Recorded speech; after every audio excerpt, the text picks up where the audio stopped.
Have you ever paused, really paused, and wondered how the ideas we carry about life, the self, and freedom stand in relation to the great philosophical traditions that have shaped human thought for centuries? While writing The Eternal Thread, I found myself returning to this question again and again, not out of a desire to compare, and certainly not to debate, but simply to understand more clearly where these thoughts quietly resonate with older wisdom, and where they begin to offer a slightly different lens. This series is born from that quiet questioning. My name is Rajesh Chowdhury, and over the next few episodes, I would like to walk with you slowly and respectfully through 5 significant streams of Indian thought: Advaita Vedanta, Vishishtadvaita, Jainism, Buddhism, and Charvaka, and place them gently alongside the perspective that has emerged in this book. This is not an attempt to prove one view superior to another. It is offered in a spirit of humility and genuine curiosity. There are 3 simple intentions behind these conversations.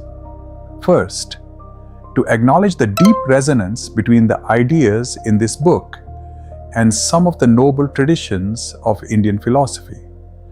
To recognize that we are not starting from nowhere, but standing in a long and living conversation. Second, to gently clarify where this model diverges and what distinctive perspective it quietly brings. And third, to locate this understanding within the larger, ongoing human conversation about existence, consciousness, and freedom. We will not treat these traditions as opponents. We will treat them as fellow travelers who have looked at the same deep mystery from different angles, each with sincerity, each with insight. As we begin this journey together, I invite you to hold a simple question in the background. How do I currently see myself in relation to life? As someone who is trying to control it, or as someone who is participating in it? Before we begin comparing, it may help to rest for a moment in the central understanding of this book. In The Eternal Thread, reality is seen as participatory. We are not merely observers standing outside a fixed world. We are participants in a living process, a process that is still unfolding, still becoming. At the heart of this view are 2 foundational principles. The law of conservation tells us that nothing essential is ever truly lost. Patterns, tendencies, realizations, even the quiet movements of the heart are preserved and carried forward in some form. What we offer into life does not simply disappear. And the law of realization tells us that new possibilities continuously emerge through attention, through awareness, and through conscious participation. Reality is not closed. It remains open to what we bring to it. These 2 laws work together, like 2 currents in the same river. One holds what has already been realized. The other allows something new to arise. Consciousness, in this understanding, is not a byproduct of matter. It is intimately connected to a vast quantum field, an ocean of possibilities from which all forms continuously emerge and into which they eventually return. Individual consciousness is like a wave in that ocean, real in its expression, unique in its movement, yet never truly separate from the whole. There is one more idea that runs quietly through this entire book, and it will return again and again in this series. It is the distinction between living as an owner and living as a tenant. Most of us, without even noticing it, move through life as owners.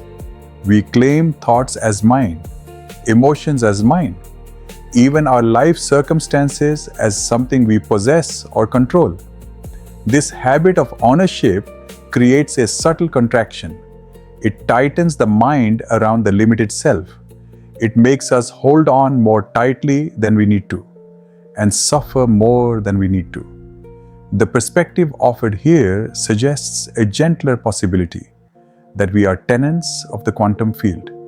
We receive life, thoughts, experiences, and even the body itself as guests rather than possessions. We participate responsibly, and we learn, slowly and imperfectly, to release what has served its purpose. Mukti, in this light, is not an escape from the world. It is the gradual maturing of our tenancy, a quiet shift from tight ownership to more conscious, more spacious participation. This framing of ownership versus tenancy is one of the distinctive contributions of this book. You will hear it return as we walk through each tradition. I have chosen 5 streams for this reflection: Advaita Vedanta, Vishishtadvaita Vedanta, Jainism, Buddhism, and Charvaka. Together they represent a wide and meaningful spectrum of human seeking. Some emphasize the ultimate unreality of the world. Some affirm its living reality. Some focus on the careful purification of accumulated karma. And some question everything that cannot be verified through the senses. By placing the model of this book alongside these voices, I hope we can see both continuity and difference. Not as conflict, but as different angles of looking at the same deep mystery. In the coming episodes, we will walk slowly with each of these traditions. We will listen for resonance. We will notice difference. And we will keep returning to the quiet question of how we are living, as owners of our experience or as tenants of a larger field. I invite you to listen, not to decide who is right, but to see what each voice might gently reveal about your own relationship with life. As you listen, you might ask yourself, where in my life do I still hold on tightly as an owner? And where am I already beginning to live more as a tenant, receiving, participating, and releasing? If something in this conversation has resonated with you, you are welcome to subscribe to the channel so that you will be notified when the next episode arrives. We will continue this journey together, one tradition at a time. The full written reflection is available as a free download on the website eternalthread.ca if you would like to read it alongside these conversations. Thank you for walking with me. In the next episode, we will begin with Advaita Vedanta, one of the most profound non-dual visions in human thought, and explore where it meets and where it gently parts ways with the perspective of the eternal thread.